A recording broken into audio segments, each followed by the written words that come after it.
At the start of 2023, I set out with a mission. Play all the critically acclaimed, emotionally charged JRPGs that I hadn't gotten to yet. I was ready. I wanted a video game to make me cry, goddammit. The results, however, were a bit mixed. Sure, a special few did indeed live up to all the hype, but many of them left something to be desired. So, which are which? That's what I'm here to find out. Thus, in lieu of a more traditional end-of-year video like I was initially planning on making, I decided to take a more focused angle and break down all of the JRPGs I completed in 2023 to see which of these modern classics are actually worth your time. Each game is given a full review, revised from reviews I've been posting on my backlog profile throughout the year. Think of these reviews as the director's cut versions, so to speak, some containing entirely new sections to account for things I forgot to mention the first time. I'll be splitting the games into 3 categories: as good as everyone said it would be, not quite a masterpiece, but still pretty good, and why do you guys like this again? This does unfortunately mean I won't be talking about my new favorite fighting game, Guilty Gear Strive, or any of the other non-JRPGs I played this year, but look, this year I played like 29 games in comparison to last year's 19, so I had to make cuts somewhere. And don't ask me how I found the time to play all of these, I don't know. Also, before I get into the list proper, a disclaimer that I do go into varying levels of spoilers for all of the games on here, mostly depending on how much I wanted to talk about specific plot points versus generalizing for the sake of the review. Just to be safe though, I'm going to give a blanket spoiler warning for the whole video. The game breakdown with timestamps is in the description, so if you don't want to be spoiled on a particular game, feel free to skip around. That being said, I also believe that spoilers can be a good way to get someone interested in a game that otherwise wouldn't even be on their radar, so I'll leave that up to your jurisdiction. Now, without further ado, let's get into the list. Most of the games I'm going to talk about in this video are games I've played for the first time this year, but I'm making an exception for the World Ends With You games, since I replayed both of them this year and I will never miss a chance to plug one of my favorite underrated game series. Starting then with the first game, you would be hard-pressed to find another game that is more singularly focused in its vision than The World Ends With You. There's a very good series of video essays here on YouTube that goes into detail on how every little aspect of the game's design ties back into its overall themes, and so I won't get into the minutiae of it here, but suffice it to say, the entire game centers around Neku's character arc. Of course, that's not to say the other characters aren't developed. Shiki and Beat in particular are very well fleshed out and entertaining characters in their own right, but their development is all ultimately in service of Neku's development. This results in what is quite possibly my favorite character arc in all of gaming, as well as a narrative that is both confident and concise, making for one incredibly strong piece of writing. These are all things that I've come to appreciate with time, but when I first played this game at the ripe old age of 13, as my sense of media literacy was only beginning to develop, these weren't all things that I initially picked up on. It helps, then, that on top of having the kind of laser-sharp theming that you would generally expect to come out of the indie scene today, The World Ends With You is just generally a blast to play. Like Katamari Damacy, The World Ends With You is one of those rare games with a genuinely unique gameplay format that manages to knock it out of the park on its first try. Finding pins you like and customizing your pin deck around ones that work well together is such a gratifying experience. One made even more so when you develop enough muscle memory to begin focusing on your partner on the top screen. Beyond the larger thematic elements, the line-to-line dialogue is witty and full of heart, the cast is filled with charming characters, and the story has plot twists aplenty. The art style is about as sharp as the dialogue and unique as the gameplay is, and none of that is to mention the soundtrack, which, though not quite eking its way out over Earthbound for my favorite soundtrack in gaming, sits very firmly in second place as the soundtrack that works best as an album isolated from the context of the game. The World Ends With You is a masterpiece in how it marries its artful writing with its fun, more traditional gamey elements. It is one of the most unique JRPGs to come out of a major studio, and I absolutely implore anyone and everyone interested in the genre, or just good storytelling in general, to play it. It is absolutely as good as everyone said it would be. Loath as I am to bring up the Persona 5 comparison, as The World Ends With You is my earlier and stronger love, I was looking for something to fill the stylish modern fantasy JRPG with a charming cast of spunky teenage characters shaped hole in my heart that Persona 5 left after I finished it back in February, and figured that meant it was as good a time as any to replay Neo The World Ends With You. 2 years on from the game's initial release, replaying the game gave me a chance to see if it stood on its own merits rather than me just coasting off of hype in the lead up to the game's release. I'm therefore happy to report that the game still stands up, and is in ways even better than I remember it being the first time.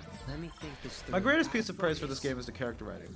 The line-to-line dialogue is unparalleled. The accuracy of the Wicked Twister slang usage and overall patterns of speech to the modern American teenager circa 2021 is shocking. A special shout-out is in order for Shoko, who is incredibly complex and layered, often acting in ways that on the surface appear contradictory, but all ultimately comply with her own internal reasoning. In other words, a fully fleshed out, three-dimensional character who is just ripe for a character study. A video essay I might have to make myself, since I doubt anyone else is going to do it. I also want to praise the way Neo handles its returning characters. A lot of professional critic reviews for the game criticize Neo for falling back too much on elements from the first game, namely its cast, but I couldn't disagree more.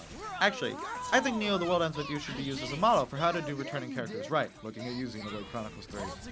For sure, returning characters from the first game get a ton of screen time in Neo, but this isn't inherently a bad thing, for two major reasons.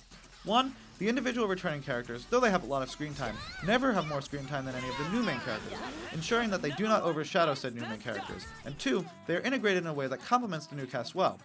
Beaten Neo is better than Beaten the original because this time around he serves a twofold purpose.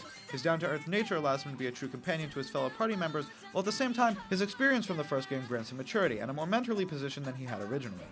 As for Neku, though he is very prominent towards the end of the game, he crucially does not join the party until week 3, day 5, which is incredibly late in the story. He is there to give Rindo the last push he needs in his arc and to hype up fans, but his presence doesn't last long enough to become overbearing, aside from some heavy-handed name-dropping at the start of week 2. The soundtrack is, of course, still top tier, if not quite as good as the first games.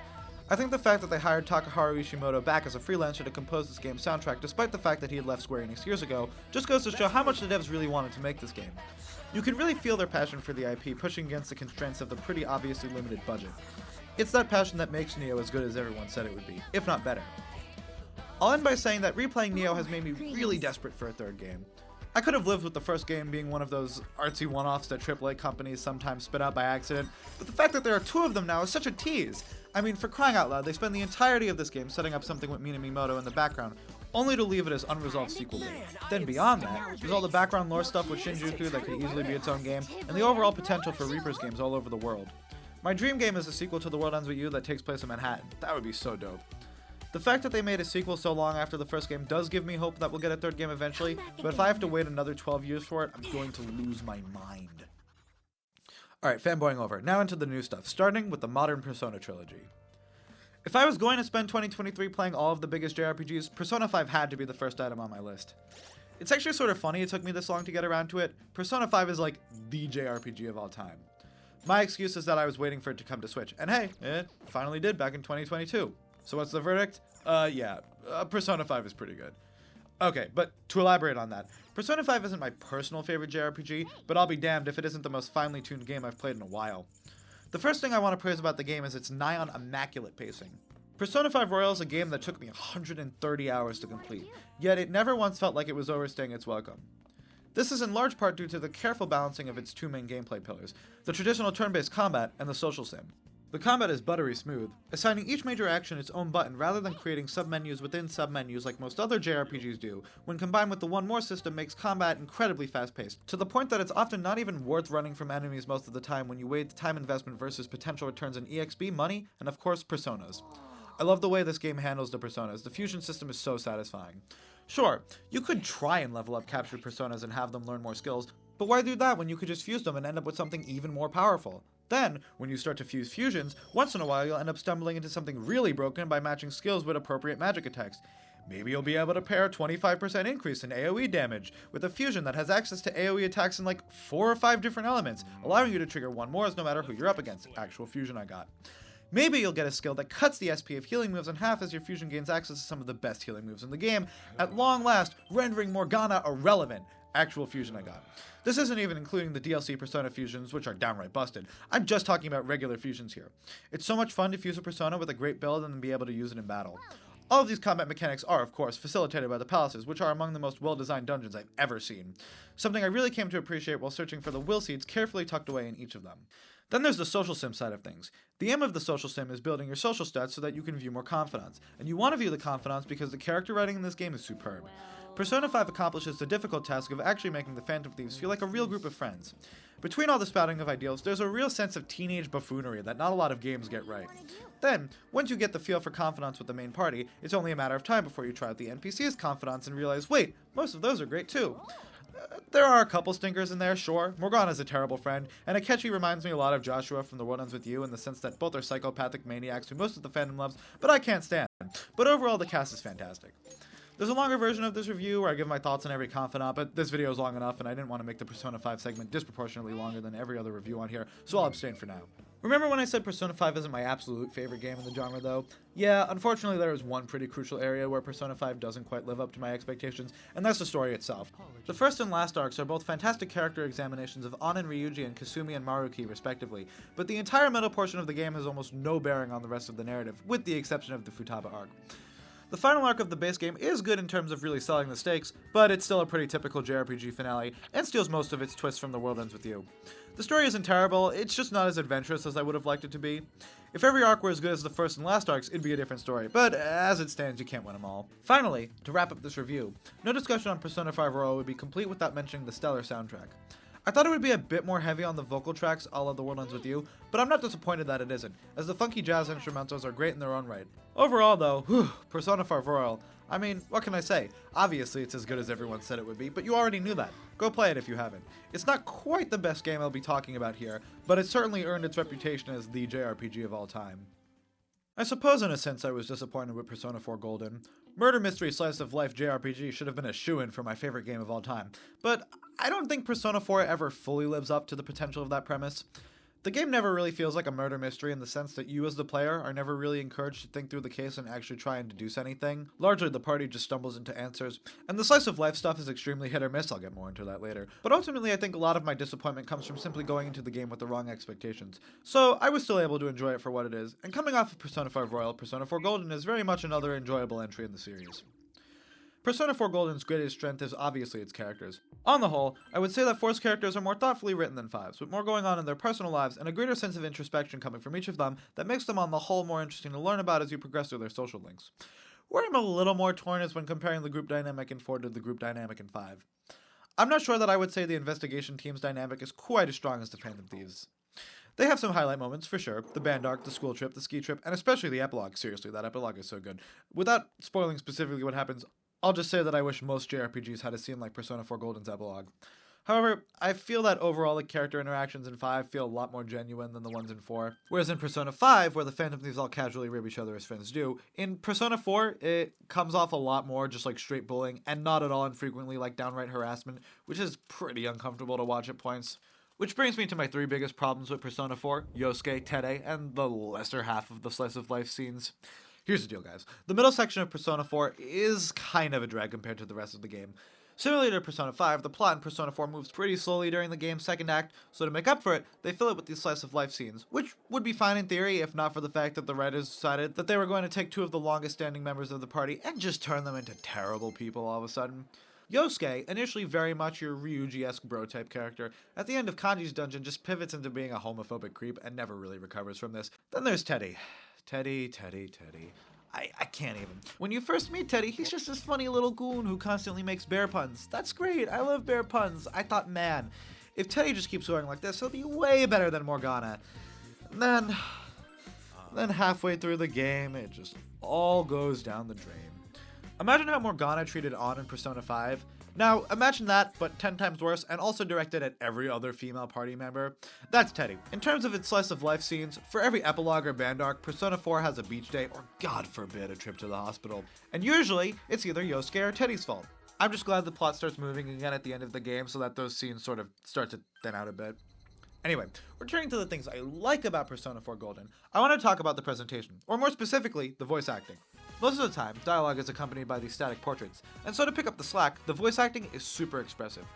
Take Nanako for example. Initially I thought that Nanako's voice acting was a bit sloppy, as she slurs a lot of her lines, but then I thought about it for a moment, and I realized that the delivery was actually really clever, as that's how a child like Nanako would say those lines.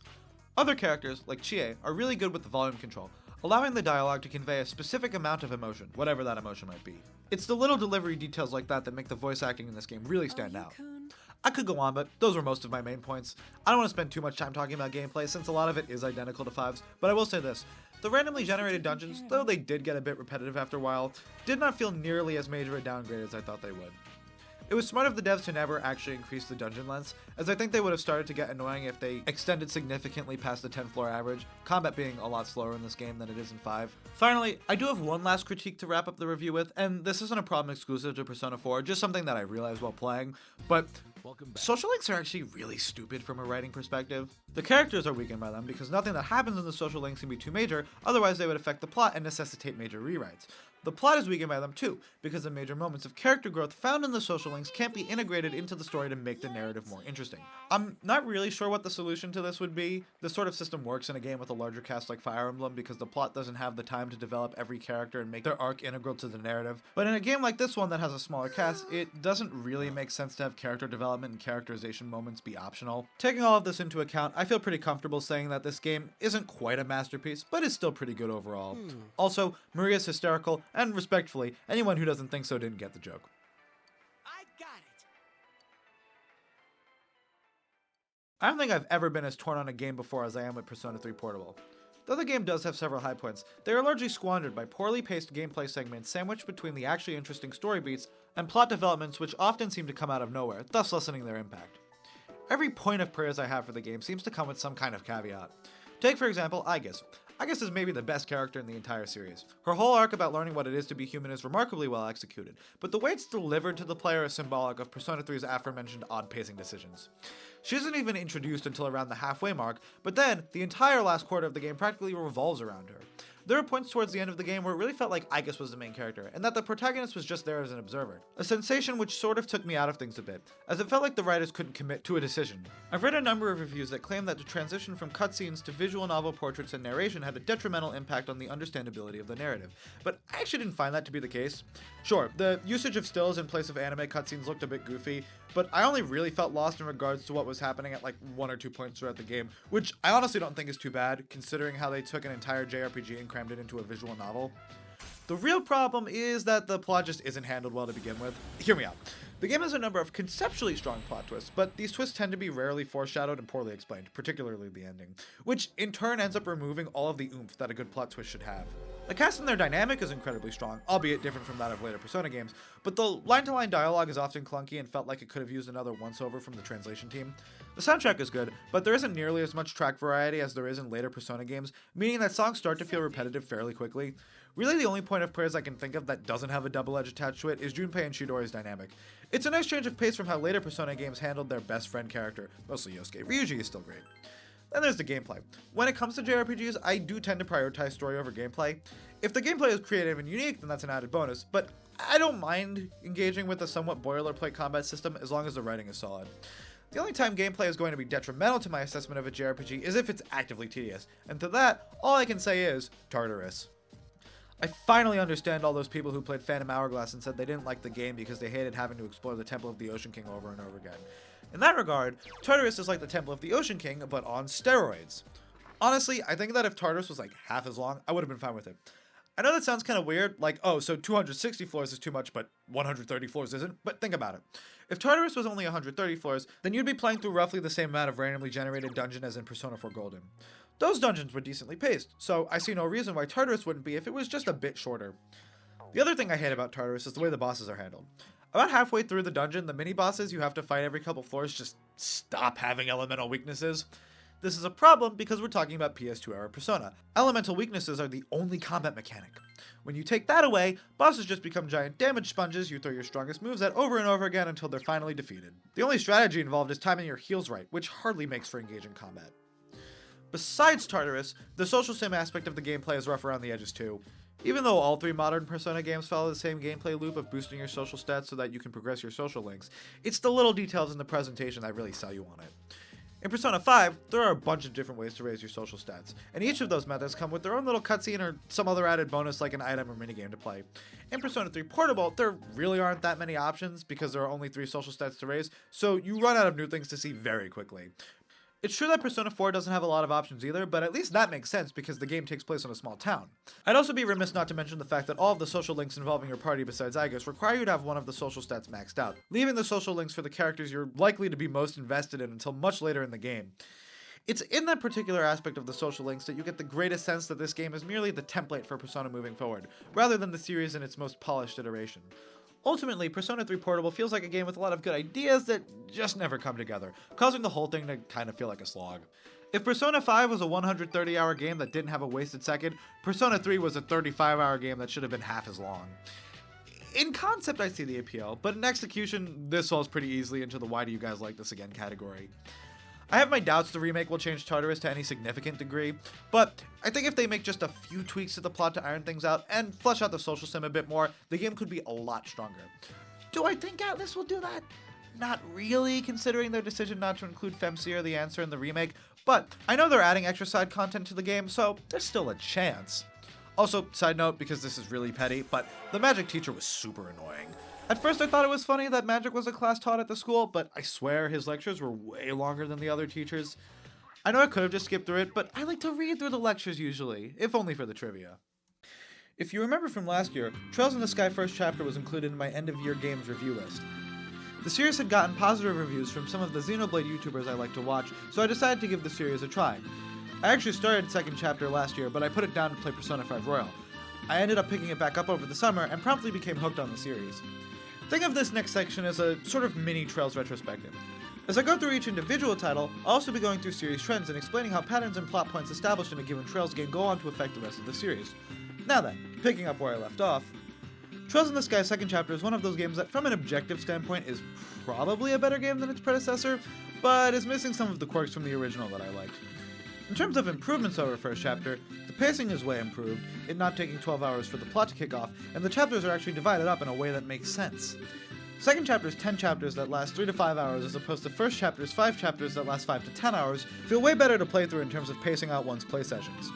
Second chapter also goes out of its way to give backstories to the majority of the main cast, in some cases drastically increasing my appreciation of said characters. I actually like Agate now, and Shara and Joshua, well, I still don't love them, but I don't hate them anymore, which is an impressive feat in and of itself, so props to the writers for pulling those ones off. Where some of my gripes do start to come in is with the plot itself. For second chapter, they pivot away from first chapter's political drama and choose instead to focus on the secret society of Ouroboros. I found this sort of disappointing because even though most JRPGs have fantasy politics lingering somewhere in the background, rarely are they put right at the forefront of the conflict like they are in first chapter, so it felt like something of a breath of fresh air for the genre. To choose to then pivot from there to the most generic sort of antagonist you can have, an undercover organization bent on world domination, seems a bit like wasted potential to me. Additionally, while all of the protagonists are great, some of the supporting cast left something to be desired.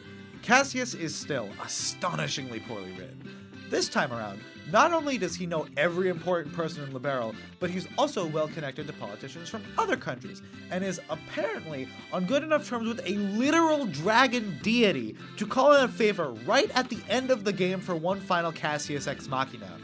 Dude is straight up impervious to conflict. I feel like I'm going crazy, because he is the most aggressively Mary Sue character I have ever seen, and I haven't seen anyone else online acknowledge it. My burning hatred for Cassius Bright aside, I was also kind of disappointed with the Enforcers. For most of the game, they were being set up as individual foils for members of the party, and I thought that was pretty cool. But come the end of the game, when it's time for them to explain their motives, and they give some of the dumbest reasons I have ever heard. Even the game's main antagonist has some pretty shaky logic if you think about it for like more than a second. It's not a huge deal in this particular entry because none of it comes up until the final few hours, so you don't get to linger on it for too long, but it does set the frustrating precedent of Ouroboros' lazy writing going forward. Second chapter does have one really strong plot beat in the form of the Hamel incident, but otherwise, I don't really get the hype around this one. It's actually my least favorite game in the Sky arc. Unlike first chapter and Sky the Third, second chapter follows all of the conventional JRPG plot beats, and as we'll see going forward, Trails is at its weakest when it tries to be conventional JRPG. It's not terrible or anything, but I really don't get why y'all like this one so much. The writing in Sky the Third is a marked improvement over the writing in the first two games, and this is in large part thanks to the doors. The doors are technically optional, but you're really missing out if you don't do them, as they're easily the best part of the game. I didn't do all of them, but of the ones I saw, nearly all of them added something of note to the characters they focused on. It's an impressive feat, considering how between the first two games, the writers already did a good job fleshing out everyone in the main party, and yet somehow, they managed to develop them even more here. There were even a couple of doors that focused on NPCs from the past two games, and those also did a good job expanding on those characters, despite their relative unimportance to the overall narrative. Trails' commitment to getting me to like characters I was indifferent towards or outright hated at first is astounding. It's not just the side content that saw an improvement either. I would say that the main narrative of Sky the Third, minimal as it is, still manages to reach for more adventurous heights in second chapter. I appreciated how they opted to go a somewhat darker route with the story, and I also appreciated how they decided to include some honest-to-God plot twists in this one. For some final one-off positives, I thought it was really cool that they brought back every party member from the first two games, except Kurt apparently, who I forgot was even playable and only realized he was missing here after the fact. and how party construction was overall a lot more freeform than it was in the first two games. I also appreciated the relative lack of Cassius Bright in this game. Sure, they do fill the annoying character quota here with Gilbert, a character who has way too much screen time considering how his whole shtick stopped being funny towards the end of second chapter, but I will take overstayed as welcome Gilbert over walking Deus Ex Machina Cassius any day. My main problem with the game is the dungeon crawling structure it decided to adopt. From a writing perspective, while it technically manages to connect all the disparate elements of writing that make up this game, it doesn't do them any favors either. It feels like Phantasma was the first idea they came up with and they just decided to roll with it without considering better alternatives. I understand that as an epilogue game they didn't want to go all out with the world design, but the whole thing feels a little bit slapdash for my liking. In terms of gameplay, while seeing alternate versions of areas from the first two games was neat at first, it ended up becoming a bit of a drag to explore by the end. Chapter 6 in particular is such a slog. It took up 14 hours of my 55-hour playthrough and mostly consisted of barely modified dungeons copy-pasted from the first two games, but now populated with overly tedious combat and boss encounters. The fact that the game is a straight dungeon crawler also makes it so that you can't fit the doors nicely into a play session. Many doors feature anywhere from 20 to 40 minutes of uninterrupted cutscene, and as there are a few natural story breaks in the middle of any given chapter, there never really felt like there was a good time to casually pop into a door and watch. For me, I usually had to sit down and commit to watching a few at a time. Normally I would say that the general structure of any given game feeling a bit iffy would count as a rather large flaw, but thankfully it's my only real complaint with Scarlet 3rd, and the writing pretty much makes up for it. To reiterate something I said earlier, I really felt like the writing was reaching a little higher than it did in the first two games, something I wanted coming out of second chapter. This one's as good as everyone said it would be. It may seem a bit odd when compared to its predecessors, but you definitely shouldn't skip it. Trails from Zero is everything I knew the Trails series was capable of based on its premise, but that it didn't quite achieve in the Sky trilogy. Zero manages to be simultaneously darker and more grounded than any of the Sky games were, making the plot overall much more compelling. Now being able to compare the political conflicts of first chapter in Zero with the more typical fantasy JRPG conflicts of second chapter in Sky the Third, I can confidently say that the Trail series works better with smaller scale conflicts. The way the conflict between the two opposing mafia groups ties into the internal politics of Crossbell's diet, and the overall struggle for power between Ereboni and Calvert is not only impressive world building, but also creates stakes that feel immediately more pressing towards not only the main party, but also the people of Crossbell as a whole. In a world that feels as fleshed out and alive as Crossbell, I'll take that sort of conflict over a clash with some secret society, every time. Even when the stakes are inevitably raised for the third act, and we get our secret society / greater evil equivalent in the form of the DG cult, they still make for more interesting villains than Ouroboros for not one, not two, but three reasons. Firstly, the cult's inner workings are deeply interwoven with Crossbell's internal politics, to a degree far greater than Ouroboros' trickle-down manipulation tactics in Libero. Secondly, the cult's backstory directly ties back into arguably the most interesting part of Sky the Third's narrative, which I won't spoil here. And thirdly, the DG cult isn't some vague fantasy secret society, it's a cult that kidnaps and drugs people, tying back into my point about the plot of Zero being darker and more grounded than the Sky trilogy. I think that Zero's overall change in tone is thanks in large part to Lloyd's position as a detective.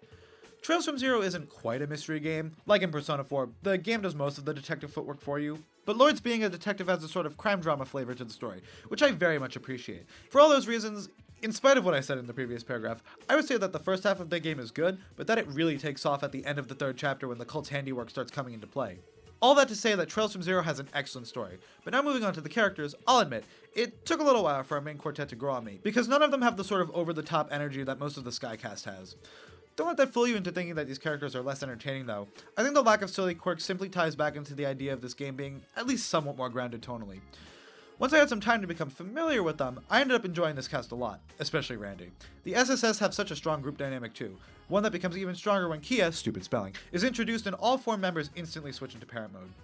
With a perfect blend of plot, characters, and politics, Trails from Zero is the best entry in the series thus far. It's an easy as good as everyone said it would be. There isn't exactly a clear consensus as to what the single best entry in the Trails series is, but there are a handful that tend to get singled out more than others. Trails to Azure is definitely one of those games. And so coming off of Trails from Zero, my favorite entry in the series, I was dying to see where they take things next. My initial reaction to Azure upon finishing it is that its highs were the highest in the series, but the plot as a whole was a lot less tight than Zero's finely crafted political drama.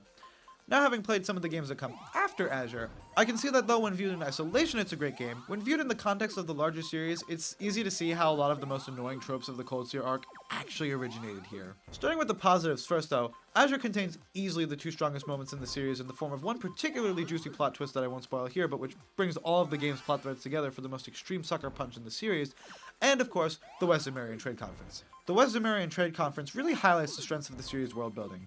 Here, the squabbles between the eastern and western-backed mafia groups from Zero are blown up to their natural conclusion, with leaders from all of Western Zemiria's major powers coming together to duke it out over policy. There's a real tension in the air whenever Chancellor Osborne is on screen, and President Rocksmith, though unassuming at first, also establishes himself as a real threat by the end of the chapter.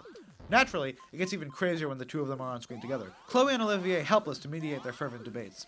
Every little detail of Zemiria's political tensions feels so meticulously and intentionally planned out, which is what makes it so disappointing when these political conflicts get backseated from here on through the Cold Steel arc. Trails to Azure is a very unfocused game. Instead of following a singular, straightforward narrative, the game opts to tease numerous plot threads throughout its runtime without properly developing any of them until the end, leaving the main party without a clear objective for a good portion of the story.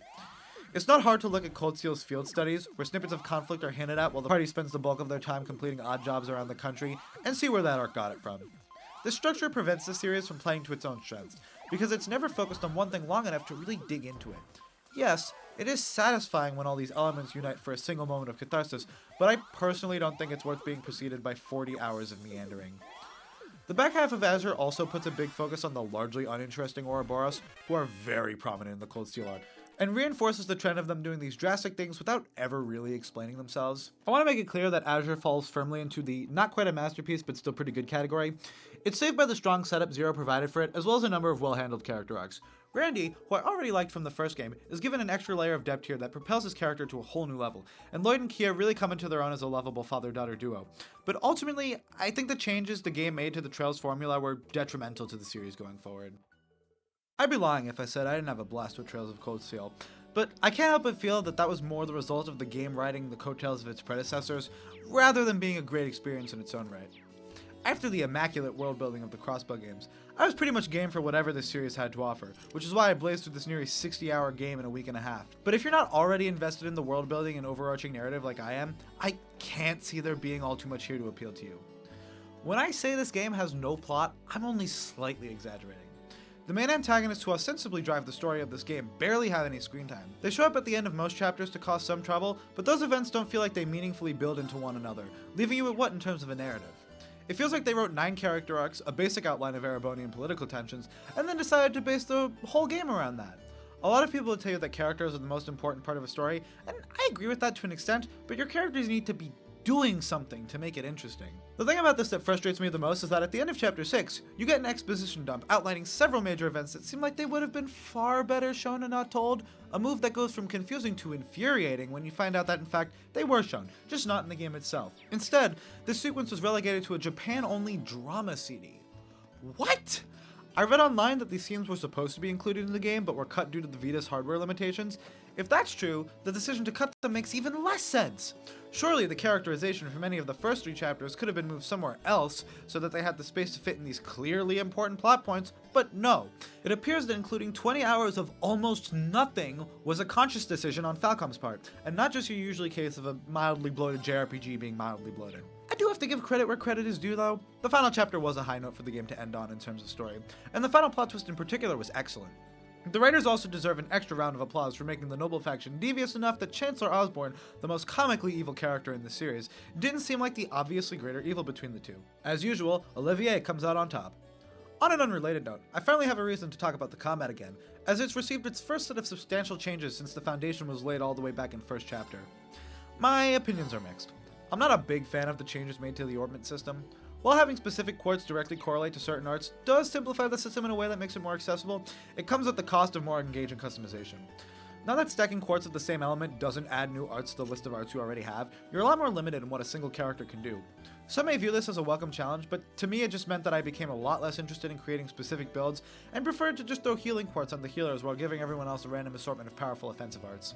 I thought the Link system was a fun addition to combat that gives the player more of a reason to use regular physical attacks, but since links break whenever a party member dies or is swapped out for another party member, I often forgot to reset them, and as a result, I didn't utilize the feature nearly as much as the game probably wanted me to. I wish there was a way to make them set automatically. As a final note on the gameplay, I felt that the balancing was a little off in this one. Of course, this wasn't too big of a problem, as Falcom solved grinding ages ago with the reach high offset feature, a mechanic with each passing game I'm becoming more and more convinced is actually the best quality of life feature ever implemented in a JRPG. But for the first half of the game, I was consistently underleveled, despite not avoiding encounters any more often than I did in the Crossbell games. I would be remiss not to mention the characters, who, considering the lack of anything else happening in the writing department, are by default the highlight of this game. I'm being facetious, but in all seriousness, most of them do live up to the series standard. Toa and Sharon in particular are among the series' best, the latter largely because it's almost comical how suspicious she is and how bad she is at hiding it. There was admittedly a bit of an issue with screen time. Because of the way the field studies work, some of the characters got solid development, only to then be cast aside and promptly forgotten about for a couple hours. This was an especially big problem for Eustace and Machias, who the game didn't seem to know what to do with after their feud concluded. It didn't do any favors for Crow and Milliam either, as they joined fairly late in the game, but overall, I liked Class 7 in the game's supporting cast. It's strange, because Cold Steel was the series' most accessible entry point for a while, and so I would guess it's where a lot of people started with Trails, but now that the full series is more or less widely available, I would never recommend starting with Cold Steel. There's simply not enough happening to capture new players' attention. I just have to wonder why you guys like this again. I know that if I started here, I wouldn't have finished the game in under 2 weeks. Play sessions probably would have been spread across a couple months if I finished at all. On top of that, though they don't go into so much detail that new players would be lost, they do casually reference the events of the Crossbell games far more often than those games reference the Skyarc. As someone who is in the loop, it was cool to see those events unfold from afar, but to new players it would probably seem strange that such major events are being relegated to background details. My thoughts on Cold Steel 2 are similar to my thoughts on Sky's second chapter, in that it's an objectively better game than the original, but it's also such a bog-standard JRPG that it manages to be almost completely forgettable. To be fair, I had been marathoning the Trails series since the end of second chapter, so at this point I was 5.5 games deep and probably a bit burnt out by the time I got to Cold Steel 2, but I genuinely cannot remember anything that happens in Act 2 of this game. At least I finally took a break before starting Cold Steel 3.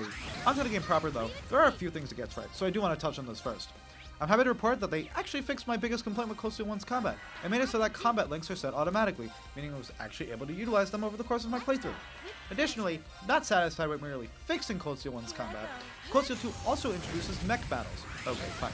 Technically they were introduced in Cold Steel 1, but there was literally one that was at the very end of the game, so don't really count it. And though they were mostly spectacle, I think there were maybe one or two genuinely challenging mech fights in the entire game. They do a good job at being spectacle. What can I say? It's fun demolishing enemies as a giant robot.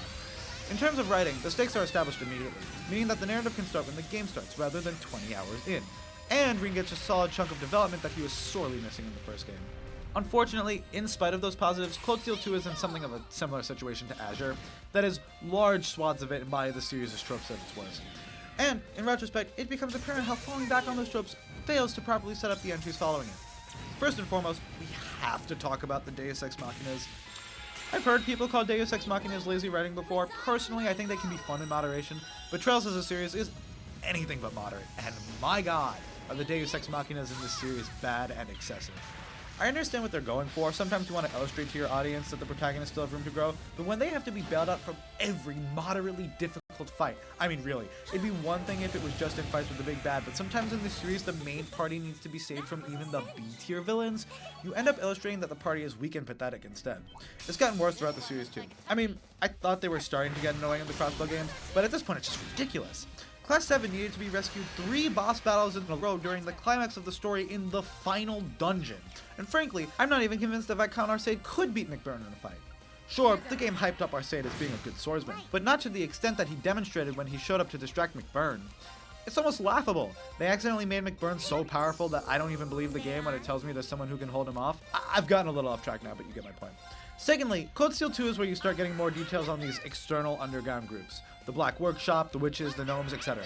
It's not clear here because Cold Steel 2 manages to stay relatively focused on its Civil War plotline throughout the game, but the underlying conflict of the arc is starting to become way too bloated. The existence of these groups distracts from the political conflicts that this series does best. Ouroboros by themselves are frankly already too much, and now things are being compounded exponentially. Finally, I have a couple smaller nitpicks that I'd like to run through. One, I know these games are famously wordy, but guys, not everyone needs to comment every time the protagonist says something. I'm sure Sky and Crossbell did it too, but it's especially grating in Cold Steel when the main party consists of like 10 people. Second, what is up with the chapter division in this series? They figured it out back in second chapter. Just have 10-ish chapters of about 5 hours in length, but then they decided to go back and keep screwing with it for some reason. Now, in Cold Steel 2, we have arcs instead of chapters, even though the game still has chapters, although not really because they're only denoted in menus, except also Cold Steel 3 goes back to chapters, but whoops, Cold Steel 4 goes back to arcs, and guys, what are we doing? These games are all about the same length! Please learn what pacing is! Third, Duvalie. She spends all of her screen time, of which she has far too much, whining like a brat, and it's not funny or entertaining in any way. I don't want to say I hate Cold Steel 2 because I remember having fun playing it, But when I play Cold Steel 3, I can't help but feel like it's held back by being a sequel to Cold Steel 2. And that's a shame, because Cold Steel 3 has some great ideas.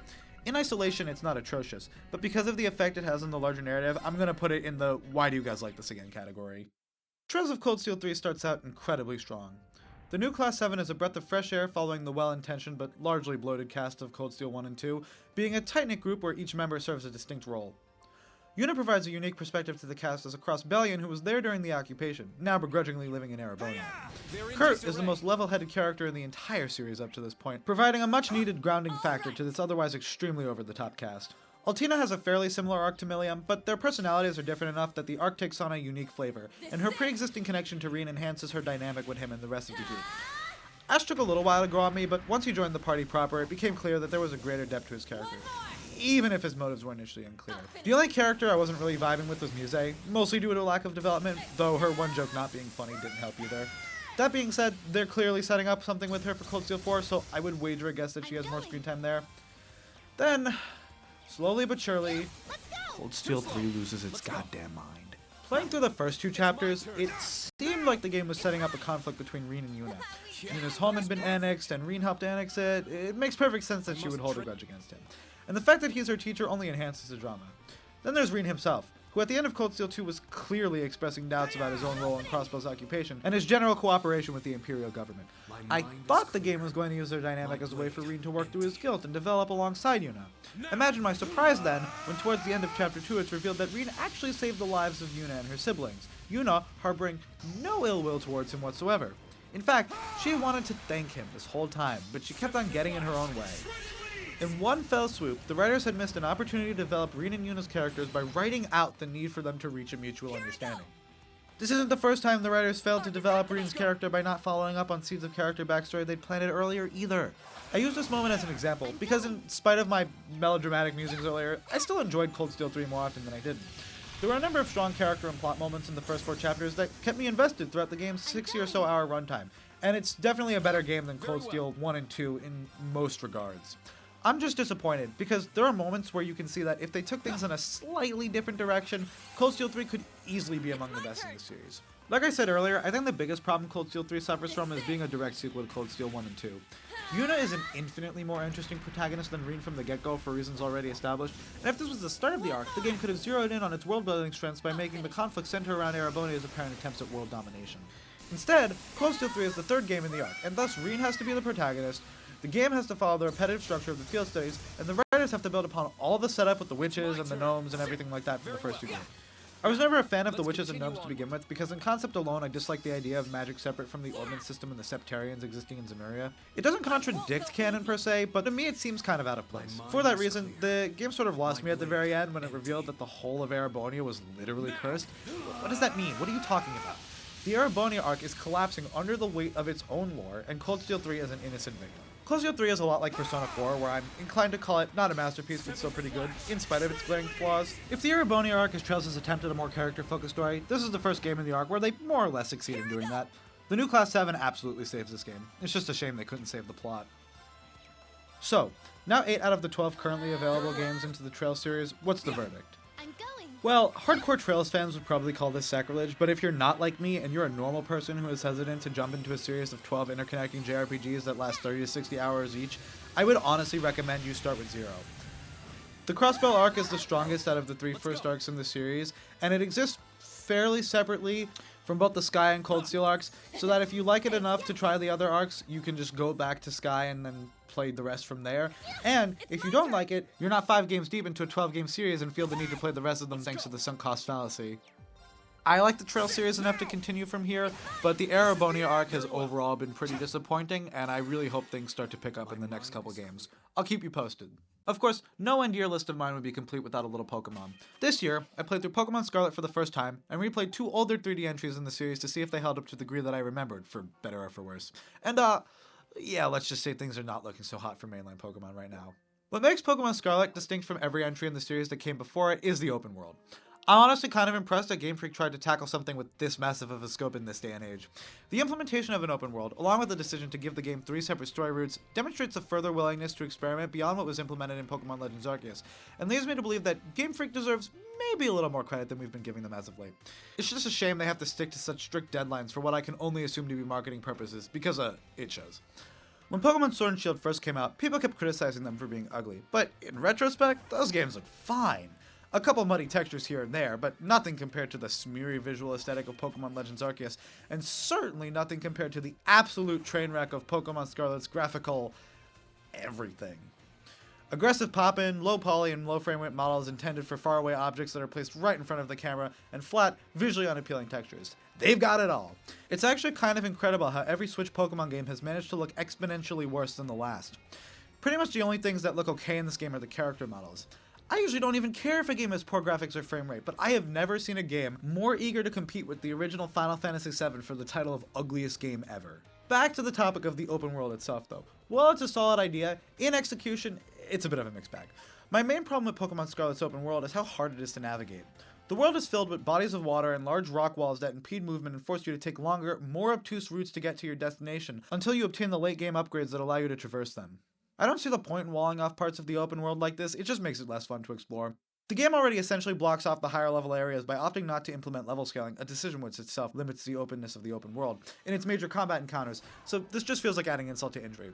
It's fun to explore when the world is actually open, but too often exploration is made intentionally tedious. Another gameplay feature that sort of baffled me were all of the pre-gym battle minigames. In past Pokemon games, gym leader fights were preceded by a mini-dungeon of sorts, with a couple of puzzles or trainer encounters. These usually weren't anything fancy, but they got the job done. In Pokemon Scarlet, these gauntlets have been replaced with these stupid minigames that are impossible to lose. Not easy, literally without fail-states. This is a video game. If what I am doing has no impact on the outcome, what's the point of including these segments? You're just wasting my time. The same is true for the 30 Pokemon Auto Battle challenges before each major Team Star fight. There are free full heal stations scattered throughout each Team Star base, again, making it impossible to lose practically speaking. Literally all they had to do was charge for heals and there would have actually felt like there was some minuscule amount of challenge involved, but no. Finally, I think the story was a bit overhyped by the community. It's certainly not bad, but it felt a bit like 20 hours of setup for a solid 2 hours of plot right at the very end. I appreciate how Scarlet went for a bit more emotional depth than the average Pokemon story, but I think it still left something to be desired. Going one route at a time, the Pokemon League route didn't have much of a plot, it was mostly just Nimona being a raving lunatic, but to be fair, that was extremely entertaining, even if she didn't have any character development. Penny's route was kind of underwhelming, unfortunately. The plot was totally predictable, and Penny doesn't get much of a backstory beyond having intense social anxiety, which surprised me because I was expecting the game to really delve into her backstory at the end of her route. Arwen's route is the best of the three writing-wise, but again, it feels more like setup than anything else. The final act is really solid, but serves as a weird tonal shift from the rest of the game. For this final area, you get a little party to explore with in the form of Penny, Arven, and Nimona, who team up to assist you. I'm actually kind of disappointed they only assemble here at the end, because this trio is such a fun dynamic. The ending is a lot darker than the rest of the game, too. Lots of talk about unusually violent Pokemon and that whole thing with the professor, which I will keep vague for spoiler reasons. It also strikes me as a bit of an odd move that they chose to save this game's gimmick form for the final 2 hours, and it annoys me that they're counted as separate Pokemon in the Pokedex, when they are clearly different forms of the same creatures, but neither of those complaints are writing related, so I digress. I just wish the whole game followed the tone and form presented here at the ending, because from a writing standpoint I think it could have made for a very different, more interesting Pokemon game. I wish I could share in everyone else's hype around this game, because it was fairly well received among the fandom, but instead I'm left asking, why do you guys like this again? As a closing note, it's been really hard to be a Pokemon fan recently. I used to be crazy about these games, but after being in denial for most of the Switch generation, I finally came to the conclusion everyone else had come to years ago. These games are just not as good as they used to be. And that's really sad because I still want to be crazy about Pokemon, but they're making it so hard to get invested. Game Freak needs to demand a year off, stop making these proofs of concept, and put together something that actually lives up to the ideas that they're so clearly trying to cultivate. Because as it stands, Pokemon on Switch has been a series of good ideas that have never really coalesced into anything. They came close with the ending of Scarlet, but it felt too little too late at that point. I want to be cautiously optimistic for the future, I really do, because I see the potential, but they just keep swinging and missing. Eventually they've got to hit something. Objectively speaking, Pokemon Sword isn't a terrible game. In my humble opinion, the Pokemon formula is pretty much unbreakable, so as long as it's present in some fashion, you're guaranteed to have at least a little fun. That being said, you would be hard-pressed to find a game more uninspired than Pokemon Sword. I don't think I've ever played a game that more accurately captures the feeling of just going through the motions than this one. This might sound a bit harsh, but this game really does not do a single interesting thing, and I think this is best embodied by its lackluster characters. Hop's entire personality revolves around comparing himself to you and his brother, and he has so few other characteristics that beating him over and over again just starts to feel bad after a while. Bede starts out as an annoying jerk rival type character, before being pulled out of the plot 3/4 of the way in so he can have an entire character arc off screen, only to be plopped back in right at the very end. Sonia and Marnie have no tangible personality traits other than being vaguely spunky. I think they were trying to make Chairman Rose a sympathetic villain, but his twist is so aggressively shoehorned in at the end of the game that they have no time to develop his motives, and the whole game feels like it would have been better paced without his inclusion. Game Freak has clearly been trying to switch things up with the evil teams after they realized they were running out of ideas with Team Flare, but if we're being honest, it really has not been working out for them. It also seems like at points they're trying to set up this theme of adults not letting the younger generation take control of the future, but again, the idea is so woefully underdeveloped that it hardly registers as significant. The wild area is the closest thing this game has to a unique thought, and it was novel at launch, but once you realize that it's almost entirely optional, the execution begins to falter. If I will praise this game for one thing, it has a killer Pokedex. Most of the new designs are fantastic, and I've even found a new Pokemon to list among my favorite in Phalanx, who has maybe the best design name-pun combination in the series. Pokemon Sword wasn't nearly as well received as most of the other games on this list, so maybe this is a bit unfair of me, but I'm still going to give it a why do you people like this again anyway. Pokemon Omega Ruby is kind of a funny case, because on paper, I shouldn't really like this game that much. It's not poorly made or anything, but having gone back and played Pokemon Emerald some years afterwards, I feel fairly confident in saying that I prefer the original. It has a more satisfying difficulty curve and a more charming presentation. On top of that, Pokemon Omega Ruby marks the start of a trend in mainline Pokemon that I'm not a huge fan of, where unique and meaningful post-game events that allow you to catch special Pokemon are replaced with dumb mini-games that make every set of cover legendary Pokemon from previous games available, thereby making them feel a lot less special. At the same time, I have a lot of fond memories with this game. There's a great depth of content to be found here, as the remakes bring back most of the optional content from the originals, while sprinkling in some fun Gen 6 goodies of their own. Heck, even though I just ragged on the Mirage spots for being the start of a lazy trend, they themselves are definitely the least lazy iteration of that trend thus far. The fact that the game rolls for a different one each day really helps to increase the thrill of the hunt in a way that some of the later entries lack. For all its faults, it is undeniably a remake with a lot of heart, which is more than I can say for the last two Pokemon remakes. Not quite a masterpiece, but still pretty good. In other news, I miss contests. And now, to wrap things up, I'm going to talk about series I only played a single entry in this year. Contained in this section are both some of the best and some of the worst games I got to in my year-long marathon. So without further ado, let's get started. I am a sucker for cheesy romances, which is why I was looking forward to playing Tales of Arise. Is how I wanted to start this review, but in reality, that's not what Tales of Arise is. Honestly, I'm not really sure why Arise's romance is so acclaimed. It's more prominent than a shoehorned in subplot, sure, but it's a fairly standard boy meets girl story. Arise as a whole, though, well, Tales of Arise is a lot of things, but I don't know if I'd say standard is one of them. To me, Tales of Arise can be split pretty cleanly into three different sections of quality. The first section, from the start of the game to maybe about halfway through the second realm, is just plain bad. I'm pretty good about judging games I like based on their descriptions, so it's pretty rare that I'll play a game and think it's outright bad, but for the first few hours of this game, I was genuinely frustrated with Tales of Arise. There was a boss in the second realm I got stuck on for a day or two, and I very nearly dropped the game. My disdain for the first section of Tales of Arise is a result of two major factors. One, the intro moves way too fast. Most of the time, when JRPGs suffer with pacing, it's because they're too slow, but the first realm of Tales of Arise moves at a breakneck pace. The scene where Xion is introduced takes place on a moving train out in the middle of the desert featuring her and Zephyr, neither of whom we've seen up until this point, when the previous scene featured Alphen, who isn't even in this new cutscene at first, pushing like one or two train carts in a small village. Is this the same train? I guess, but then why is it now moving by itself? Where is Alphen? Where did the rest of the train come from? Obviously, it's not hard to put two and two together, but it felt jarring, and jumps like this one happen often in the game's opening hours. Speaking of Xion, she has my other main problem with Tales of Arise's opening hours. She's just obnoxious for the first half of the game, and there aren't any other particularly fun characters in the party at this point to balance her bad vibes out. Alphen is largely ineffectual as a protagonist, not dislikable, but let's put it this way. His strong voice acting makes up for the lack of any particularly interesting character traits. Thus, he doesn't bring much to the table here in the intro.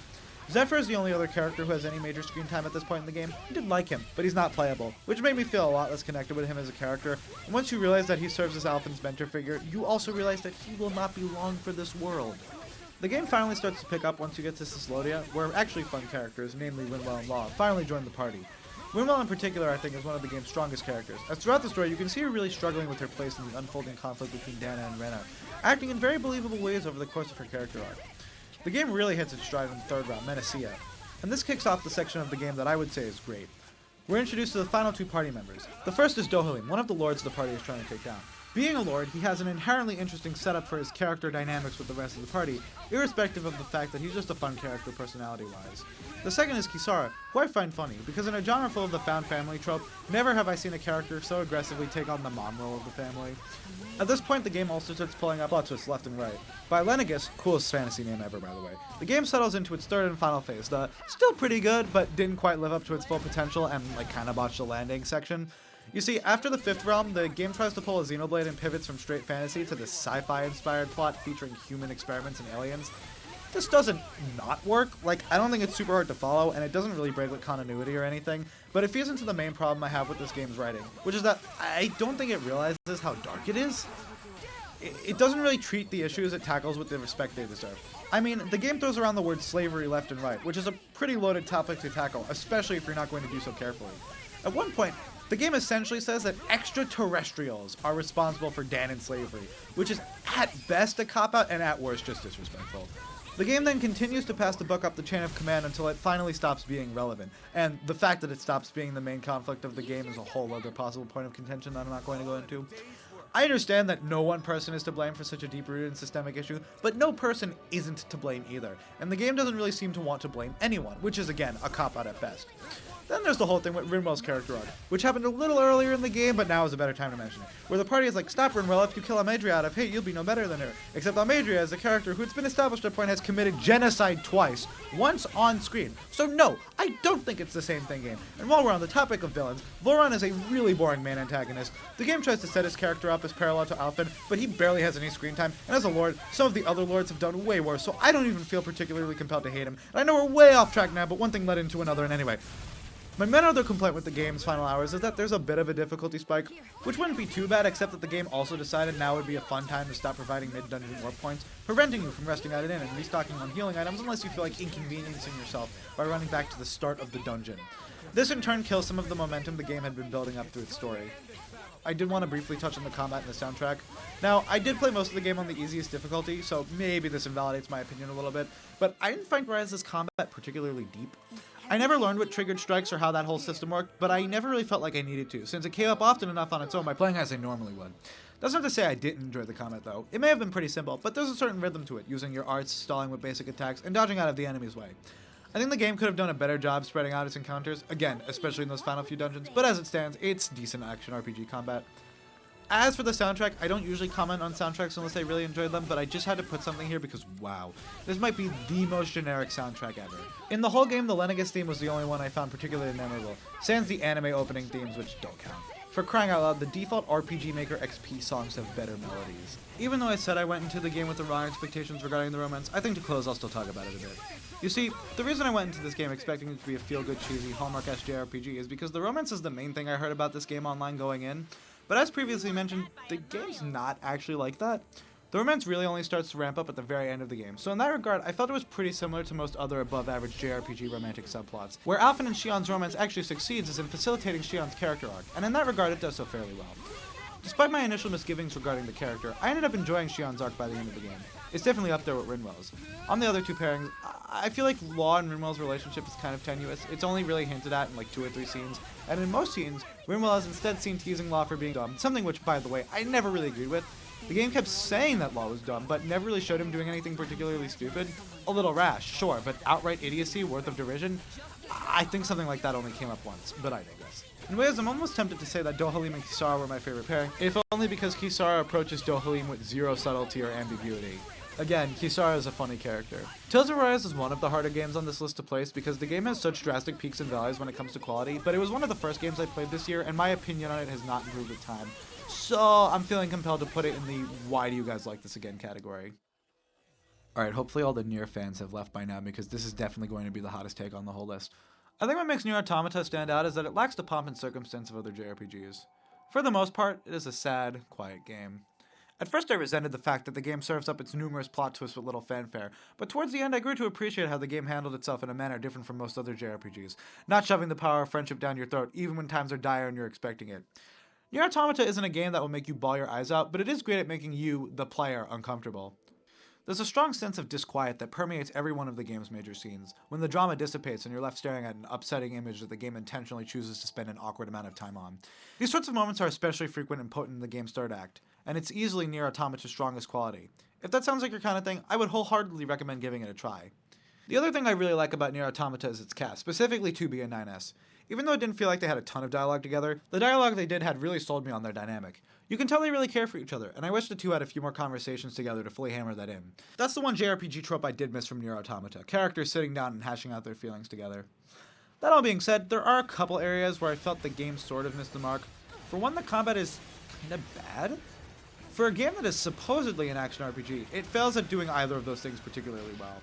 For an action game, most of your close-range attacks come out pretty slowly, and as a result feel weirdly heavy, running counter to the idea of a fast-paced action game where you slice and dice your way through enemies. This could have worked if the game leaned more into its RPG elements, but if Nier Automata is barely an action game, it's even less of an RPG, because there is almost no strategy involved in the combat beyond timing your dodge as well. First and foremost, the customization of your combat loadout is extremely limited. Throughout the whole game, with one exception, but we'll get to that, you have 2 close-range attacks and 1 range attack, and that's it. In theory, there are different weapon choices that can change the nature of those close-range attacks, but the game never really encouraged me to switch up my weapon loadout, so in practice this didn't matter. Even if the game did provide you with a compelling reason to change your weapon often though, it still wouldn't matter because of the way your range attack works. The default range attack deals a steady stream of chip damage to any enemy within a pretty generous radius, so hypothetically you can win any combat encounter by standing back, holding down the range attack button, and dodging when necessary. This isn't particularly fun, and obviously is not the recommended way to play the game, but I think the fact that it's a valid strategy at all for almost every fight in the game sufficiently illustrates my point. The other option that the game will sometimes give you for combat in place of one of your close-range attacks is the ability to hack into enemies, because they're all robots of some variety, initiating a shooter minigame that deals a large amount of damage to the enemy if you win. Nier Automata actually uses this minigame to great effect at certain points in the narrative for storytelling, but it really breaks up the flow of combat, and does only feel satisfying as a combat tool in some of the longer boss fights. Now, I will say that despite everything I've just said, the combat isn't unbearable. It's alright in short bursts, but it gets really monotonous when encounters are strung together. My other major gripe with the game is the way it handles its first 2 acts. They're basically the same, except that the second act has flashbacks that flesh out the antagonists, making them, and by extension 9S, who interestingly seems to hate the machines the most despite knowing the most about their plight out of any of the main cast, infinitely more compelling. I get what they were going for, you want to leave some questions unanswered to build suspense, but it had the unintended consequence of making the first act feel way weaker than the rest of the game from a narrative perspective, especially when taking into account the narrative excellence of the third act. Also, as a final note, if I can just dump my biggest Nier Automata hot take right here at the very end, the soundtrack was way overhyped. Yes, it's cool that they created a Kongling just for the game soundtrack, but the songs still have to be musically compelling, regardless of the language. At this point, based on my tone, you can probably guess that this game goes into the why do you guys like this again category. Xenoblade Chronicles 3 Future Redeemed isn't really what I wanted it to be, and I'm still a little bitter about that, but all in all, it's a pretty good game. Xenoblade Chronicles 3 sold itself on the premise that it took place in the fused worlds of Xenoblade Chronicles 1 and 2, and with that came the implication that a number of returning characters would be integral to the plot. Needless to say, when the game came out, that did not happen, but that was okay. It was another great entry in the Xenoblade series, and there was always a DLC to bring back all the returning characters now that they had gotten new players hooked on the base game. They seem to be teasing that too, what with the key out of the 3 swords initially being all we had to go off of in terms of a premise for the DLC. Maybe the DLC would follow up on that gut punch of an ending from the base game, and we get a sequel story that brought back all the major players from the first 3 games for one last grand adventure. Of course, that didn't happen either. None of these complaints actually equate to the story being bad though, as what they did do with the story is great. Admittedly, chapters 1 and 2 feel a bit slow, but once Rex and Shulk join the team, the story just keeps building and building. There's so much lore packed in here, and things get exponentially crazier as you move from chapter 3 to 4 and then to 5. I love that they finally dug into all the stuff surrounding the Trinity processor after years of hinting at and dancing near, but very firmly around it. The scene where Shulk, Rex, and A talk on the beach and discuss why A exists at all is great, and by the time the party ends up in literally just an American suburb, I had one of those jaw-drop moments that I adored from 1 and 2, and which I felt were sorely missing from base game 3. Future Redeemed even does a great job recontextualizing stuff from the base game. I already thought N was a fantastic villain, but the DLC places him in situations that give him the chance to step into something of a more morally gray area, while still holding steady to their pre-established character motivations. N really steals the show here. I would almost be tempted to call him my favorite character in the DLC if it weren't for Rex. Don't get me wrong, I was never a Rex hater, but he was always a pretty firm B-tier generic shonen protagonist to me. He could have been handled way worse, but as it stands, he was nothing special. Future Redeemed makes him infinitely more interesting though, as he has matured in a way that feels very realistic for his character. He does a better job at putting up a tough front, something he couldn't really do before, but moments of his characteristic dorkiness still manage to sneak in. The scene where Shulk gives him parenting advice is absolutely fantastic. The dad energy is off the charts there. I'm more torn on the new characters, as a lot of them feel pretty underdeveloped. Matthew is the only new party member who really feels like he gets enough screen time, as he superbly bounces off every other member of the party. A has a really fun dynamic with Matthew. In Chapter 2, they feel a bit like an old married couple, and A being like Alvis's conscience was a really fun idea, but after Shulk and Rex are introduced, A kind of stops having those one-on-one scenes with Matthew, and I thought those scenes were the best part of A's character. If A was a fun idea though, then Glimmer and Nicole were nothing. It feels like the writers were like, wouldn't it be cool if Shulk and Rex's kids were in the party too? And then they didn't know where to go from there. For Glimmer, they at least had Mithra to base her personality on, but Nicole is pretty much a more docile Shulk, and that's about it. The two of them have like zero screen time, which is surprising considering how their presence provided ample opportunity to further flesh out both themselves and future Rex and Shulk. Instead, Glimmer and Nicole get like one cutscene and one affinity scene with their parents each, not really much more than Mio and Nia got. For crying out loud, it feels like Linka got more time on screen than these two. Linka! Oh yeah, and I almost forgot about Nael. I wasn't vibing with her character all too much for most of the game, but for some reason during her last monologue in Chapter 5, right before the final boss fight, her character finally clicked with me, and I can now confidently say that base game 3's villains died in a ditch so that future Redeemed's villains could soar. I have similarly mixed opinions on the gameplay. I liked what they did with the affinity point system, but locking all of the character customization behind items you had to find in the overworld just made it so I switched to easy mode for the last few boss fights, as opposed to actually going and seeking the items out. I literally only found one gem expansion kit in my playthrough. I also wasn't a fan of how they went ham with the level spikes towards the end of the game. I swear, every 5 steps up the Black Mountains and the surrounding enemies had jumped another 2 levels. The incursions were a fun new feature though. I will say, for what it's worth, finishing Future Redeemed has left me with the sort of impactful emptiness you feel after finishing a really good story. Knowing that this is it for Xenoblade's first major story arc, and that we won't get a follow-up to that massive lore dump at the end, probably until Nintendo's next console, is a very bittersweet thing. For all my complaints, it was still pretty good. I just think that Xenoblade works a bit better when it has 50 hours to work with, rather than 15. To be completely honest, for 19 hours of my roughly 20-hour playthrough of Mother 3, I was a tad bit underwhelmed. Earthbound is my favorite game of all time, and here's its sequel, one of the most acclaimed JRPGs ever, and supposedly even better. My expectations were high. I was excited to see Shigesato Itoi's take on a game with a more formal narrative structure, and based on what I heard about it online, I was expecting this deep, rich commentary on the evils of capitalism. But unfortunately, that's something I don't really think I got. Mother 3 does a great job showing and telling when it wants to. One of my favorite scenes in the game happens at the very beginning, when Klaus hides a file and an apple to give to Flint, who is locked up in prison. I think it's a really strong moment of characterization, but I don't think the game as a whole shows enough. I think the worst off we see any of the residents of Tazmily after Facade's influence begins to show are the seniors in the rundown retirement home. We as the players know they're worse off, of course. The scene where the first villager to get money tries to hide it is particularly foreboding. And the main characters who spend most of the story existing outside of the rhythms of Tasmanian society are clearly worse off. But I can't recall the visitors themselves suffering all too much, which I think Itoi could have included if he really wanted to drive his point home. I'm sort of nitpicking, but I just don't think I felt most of the themes of the game quite as hard as most people do. Thankfully, a game written by Shigesato Itoi is still a game written by Shigesato Itoi, and Mother 3 has convinced me that we as a society would be better off if everything was written by him. Itoi has a way with words that makes sentences funny just by the phrasing, and even in some of the game's more downtrodden moments, he still manages to insert little beats of comedic relief to relieve the tension. Something interesting I noticed with this game is that it seems to lean a bit more on the random equals funny philosophy of comedy than Earthbound does. Some might read that as an insult, I don't mean it that way. I only point it out because the way the humor is infused into the game here feels a lot more like how humor is infused into the so-called Earthbound-inspired JRPGs of today's modern indie scene than it does in Earthbound itself. Mother 3 has a comedically tall dude who stands right outside of town and seems to do nothing but ring a bell a couple of times a day. Omori has a hallway full of interstellar bodies, and if you interact with the one that looks like Earth, you can fight it. You see what I mean? What I'm trying to say is that they should really be called Mother 3 inspired RPGs, because that's where the inspiration more clearly seems to come from.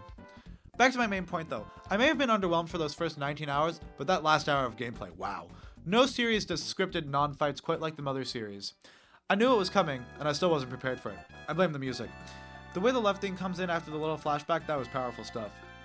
The music is, of course, appropriately adherent to the standard of quality set by the previous 2 Mother games, despite the fact that the soundtrack for this game is written by a different composer. Mother 3 utilizes its overworld themes to a greater degree than any other game I can think of, for 2 reasons. 1, most songs only show up for one specific scene, and then they're gone. This is a little bit of a shame, because all of them slap. But ultimately, I think it shows an immense amount of dedication on the part of Shogo Sakai, the composer, to really scoring the game, as opposed to just writing some background music for it. 2, Mother 3 makes extremely pointed use of motifs. The love theme and His Highness's theme are probably the most prevalent, but there are a number of motifs throughout the game that show up when there is a thematic link between scenes, further establishing and strengthening the connection between said scenes. The battle themes, on the other hand, lead into my main point about the gameplay. Game designers in recent years have toiled, altered, iterated upon, and refined turn-based combat to try and make it more engaging for the player, when Mother 3 already perfected it back in 2006. Turning combat into a rhythm minigame is intuitive, fun, and makes turn-based combat way more engaging than it would be otherwise, especially if your game has a soundtrack as stellar as Mother 3's. Earthbound's rolling health mechanic was neat, but Mother 3's rhythm mechanic makes the game's combat as enjoyable as its humor, something I can't honestly say in the former's case. Even if Mother 3 is not quite a masterpiece, at least in my books, I still think that when taken as a whole, the Mother trilogy is one of the strongest cases for games as art, at least in the AAA field. The indie space is absolutely flooded with neat little artsy games, but you already knew that. As a series, you can really feel it pushing against the confines of the medium in a way that not a lot of other games, at least besides the games that were directly inspired by it, try to do. As much as I would love a Mother 4, Mother as a series doesn't feel like something that was meant to iterate into oblivion. As good art does, it knows when to end, and I think this is about as fine a stopping point as any. I am genuinely surprised with how much I ended up enjoying Final Fantasy VII Remake. I figured you couldn't mess up that badly adapting Final Fantasy VII, but hearing about the switch from turn-based to action combat turned me off a bit. And the fact that they chose to split it up into 3 games and change the plot a significant amount seemed a bit cash-grabby to me. To be fair, I still think that's a cash-grabby move, even after playing it, but they do a superb job utilizing the extended runtime by filling it with these wonderful moments of characterization. Apart from that one chapter in the haunted house, the new content never really feels like filler. It feels like time genuinely well spent getting to know the party better. Every member of the party feels sufficiently fleshed out by the end of the game, despite the fact that the party continuously rotates throughout the story, and despite the fact that Remake covers far less plot in comparison to the original. A special shout out is in order for Aerith, who mixes innocent glee with pure arrogance in a way I rarely see elsewhere. I was similarly pleasantly surprised by how much I enjoyed the gameplay. It takes the basic button mashing gameplay of Kingdom Hearts and makes it way more snappy and intuitive. Landing hits is itself satisfying, and unlike in Kingdom Hearts, there's no need to carefully plan out your MP usage, so battles feel a lot less about precision and more about just generally understanding the flow of combat. The former may be more appropriate for certain other types of games, but in a JRPG where I want to see where the story goes and not get too stuck on any one encounter, I prefer the latter. I only have 2 real complaints. 1, the number of times the game forces you to slowly walk through an area when there's no reason you shouldn't be able to just run is frustrating. I'm not even talking about those loading quarters. I'm literally talking about the times where the game forces you to pace behind another character or slow to a crawl on certain types of terrain. It might seem like a nitpick, but it happens often, so it gets annoying quickly. 2, the whispers are dumb. The fact that the writers felt the need to incorporate a meta justification to change up the story shows a lack of confidence in their own writing, when they could have just made the changes to the story without having to convolute the plot. If you're going to make changes, it seems reductive to try and gently explain to the diehard fans that this ain't your dad's Final Fantasy VII. Personally, I would have liked a more straightforward remake, purely because the original has not aged well, and frankly kind of deserves a new coat of paint. I mean, have you looked at it recently? But I would rather just respect the dev's decision to change things and move on. Other than that though, everything else is pretty much nitpicks. I could complain about how some of the NPC models kind of enter the uncanny valley, or about how Tifa is scared of ghosts now for some reason, but such complaints are tertiary to the overall experience, and I would much rather just be happy that the remake came out as well as it did. Definitely as good as everyone said it would be. Let's just hope Square sticks to landing with the sequels. Well, I said I wanted to play a game this year that would make me cry, and boy did I get that here. Rounding out the list with my personal game of the year, we have Omori. I played plenty of great games this year, and from an objective standpoint, yeah, a lot of those games were better designed than Omori, but Omori was the only game I played this year to leave me feeling shook for a solid week after finishing it. I'm ready to declare it as good as everyone said it would be before even starting the review. I know I already gave a spoiler warning at the start of the video, but I want to give another one here because I'm about to go into full spoilers for Omori, and if you have any interest in playing it yourself, I would highly recommend you go on blind. That being said, I think the strongest facet of Omori's story is the way that it ever so slowly reveals its hand. The reveal's getting a little more intense each time so that it keeps you on the hook. The game opens with White Space, a location scored by this memorable yet sorrowful chiptune melody, and is furnished with a handful of items, most notably a bizarrely graphic sketchbook, which even having finished the game, I still can't make heads or tails of. These 2 features in particular signaled to me that there was something sinister about White Space, but what that something was unclear at the time. Play the game a bit more, and you'll soon find yourself in the real world, where the tragedy starts to become a little less abstract. Whereas Headspace keeps you on your toes with the threat of spooks and scares, Faraway Town is unsettling in the way it juxtaposes Headspace. Sonny has not gone outside or spoken to his friends in the last 4 years. His sister Mari is dead, and upon meeting Aubrey for the first time in ages, Sonny gets into a fight with her. But it gets worse. The game adds another layer to the tragedy when it reveals that Mari's death was in fact a suicide. The impact of Mari's suicide reverberates throughout all of the cast's interactions. They can try to reconcile things amongst themselves, but they can't truly fix it. In ways, the tragedy brings them closer, but in more ways, it serves to create a wall of trauma between them, as most clearly exemplified through Sunny and Basil. The party's conflict is so raw and emotional, it's impossible not to empathize with them. If I wasn't entirely sold on Sunny, Aubrey, Kel, and Hero before this point, then I certainly was afterwards. One of the most powerful moments in Omori to me is an optional scene that you can get after the party starts to make amends in the real world. You can buy flowers to bring to Mari's grave, and if you interact with the headstone after doing that, the game asks if you want to have a picnic. Say yes, and you'll be treated to a little animation of the party sitting on a picnic blanket in front of Mari's grave. All throughout the game, Mari's picnic blanket has served as a save and healing spot for the party, and at each one of them you're able to view a little animation like this one. It's gotta be the most expert parallel/callback I've seen in a while. The combination of the callback with the tragedy of the party situation made for such a brutal little animation. The last 3 or so hours of the game are particularly devastating following the reveal that Mari didn't really commit suicide. Sunny accidentally killed her, and Basil helped to frame it as a suicide. It's not just a matter of the party moving past their grief anymore. Their dynamic has inexorably changed as you realize that no matter how Aubrey, Kel, and Hero react to the news, things can never go back to the way they were. Of course, if you've seen the good ending, you know that we never actually see their reaction firsthand. Normally, I'm not a fan of ambiguous endings, but I don't mind so much in this case, since I feel like what happens afterwards is fairly clear-cut regardless.